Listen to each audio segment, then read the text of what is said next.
Intro. Every wall tells a story. Some walls are built to keep people in, others to keep them out. But every wall, no matter how high or how long, hides something beneath its stones. Today, we journey to one of the most iconic walls ever built, the Great Wall of China.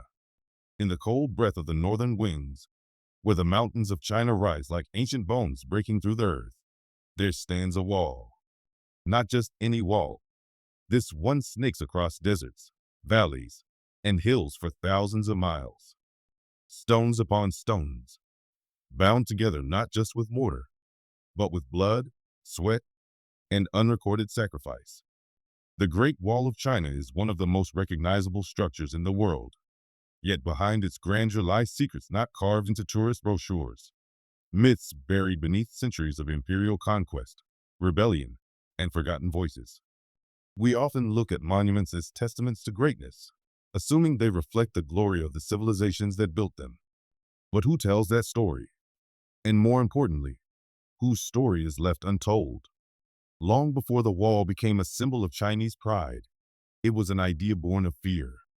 In the 7th century BCE, when China was a fractured landscape of rival kingdoms, the first walls were erected to keep enemies out, tribes from the north, raiders on horseback, shadows from beyond the known.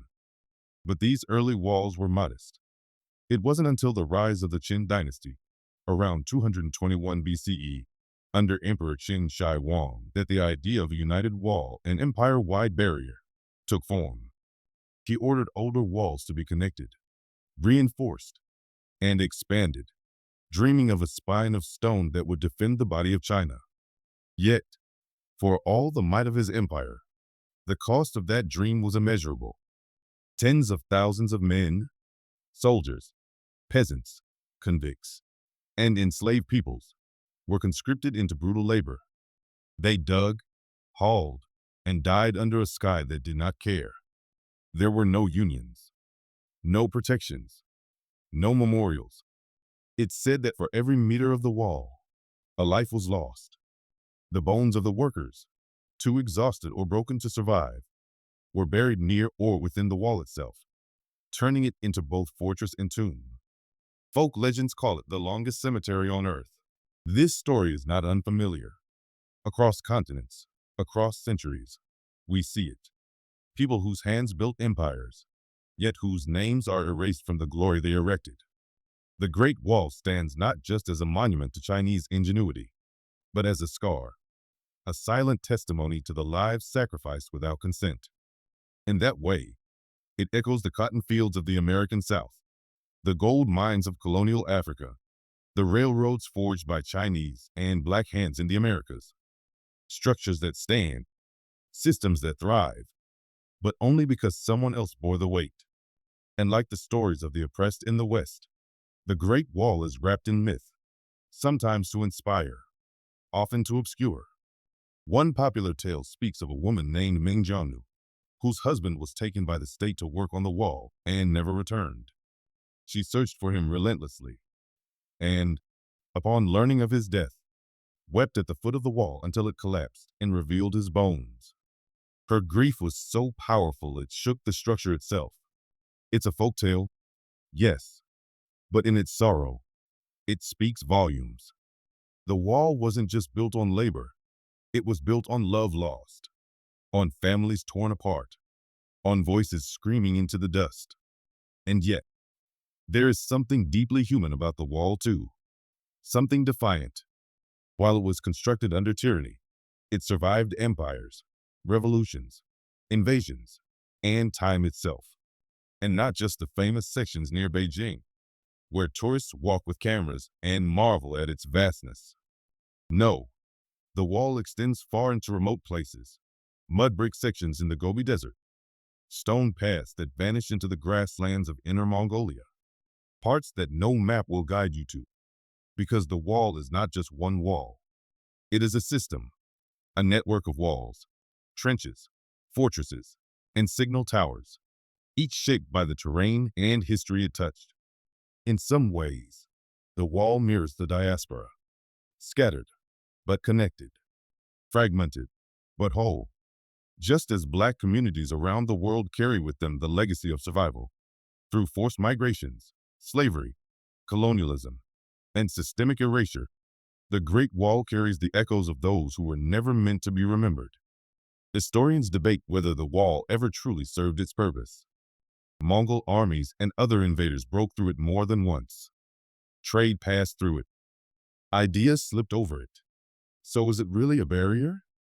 Or was it a stage?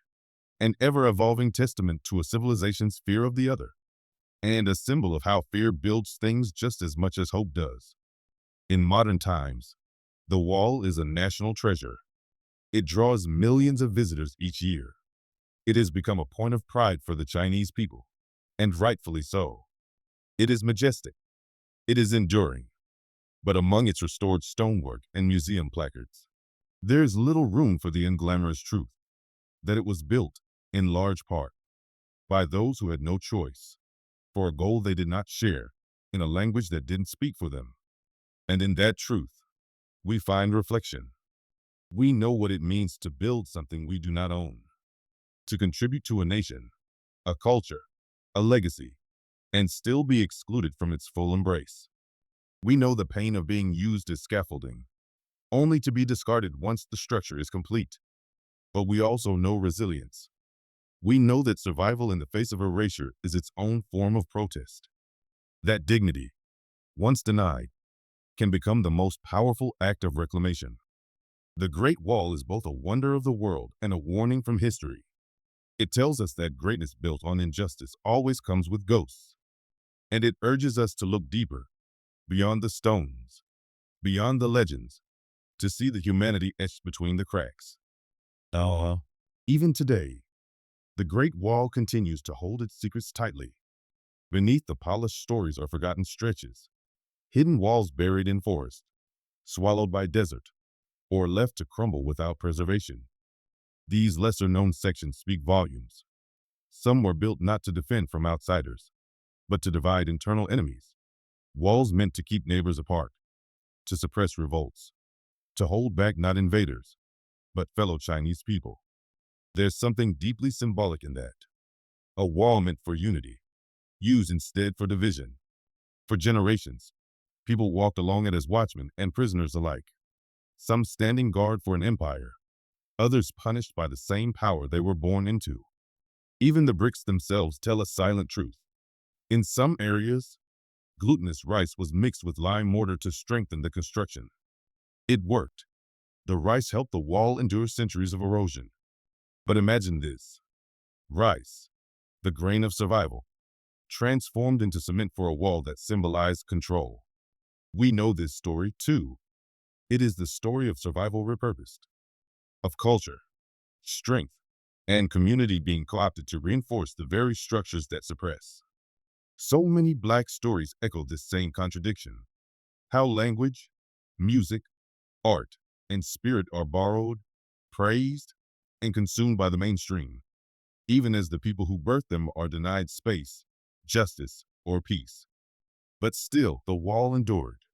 It was never perfect, never impregnable, but it was persistent. And perhaps persistence is its most human quality, because to stand against time, even while weathered by wind and rain, is to insist on meaning. It reminds us of enslaved ancestors who preserved songs with secret codes, or freedom fighters who carried entire movements on tired backs. It reminds us of communities who built futures from the ruins left by oppression, generation after generation. There's power in knowing that endurance doesn't have to be clean or triumphant. It can be cracked, overgrown, forgotten by history books, and still stand. That is the legacy the Great Wall offers to those willing to see past the stone. And then there are the myths, the ones told to soften the truth, or sometimes to inspire it. Along the wall, there are stories of ancient warriors who never abandoned their post, of ghosts that roamed the mountains, still waiting to warn the empire of attack. These aren't just supernatural tales. They're reflections of memory that clings even when no one's listening. In that sense, the Great Wall becomes more than a relic. It becomes a storyteller. It tells us about power, how it builds walls, both physical and invisible. It tells us about fear, how it can shape policy, culture, even geography. And it tells us about silence, about how history erases some voices while amplifying others. But we also get to choose how we respond to these stories.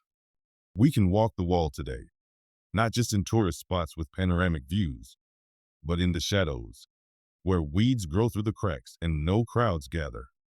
We can imagine those who walk before us, not as statistics or faceless laborers, but as people with names, families, and dreams.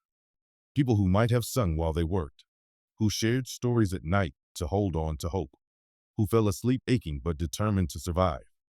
We can connect their endurance to our own, because whether on a stone wall in ancient China, a sugarcane field in the Caribbean, a township in apartheid South Africa, or a red line neighborhood in America, history is a chain of walls. Some built to defend, some built to divide, some built to imprison, but also walls that mark how far we've come, how we refuse to be erased. The Great Wall is not just Chinese history. It is human history. It is empire and resistance, cruelty and creation, silence and survival. It is a reminder that every wall ever built is also a stage for rebellion, for dignity, for remembrance. We look at this structure, thousands of miles long, and we marvel at the ambition it represents. But we must also honor the human cost it required. We must remember that strength is not only in the hand that commands, but also in the hand that endures. So the next time someone tells you about the Great Wall of China, remember to ask what lies beneath. Ask about Meng Zhongnu. Ask about the bones in the foundation. Ask about the desert sections where no one goes. Ask about the laborers who disappeared into history's shadows. And then, ask yourself what walls still exist around you. Are they made of brick? Or are they made of prejudice? Of poverty? Of systems built to keep some in and others out? Because the truth is, walls are still being built. But so are bridges. So are paths. So are movements. In honoring the true story of the Great Wall, one that includes the pain as well as the pride, we reclaim the right to shape our own stories. To say, we were here. We built this. We bled for this. And we will not be forgotten.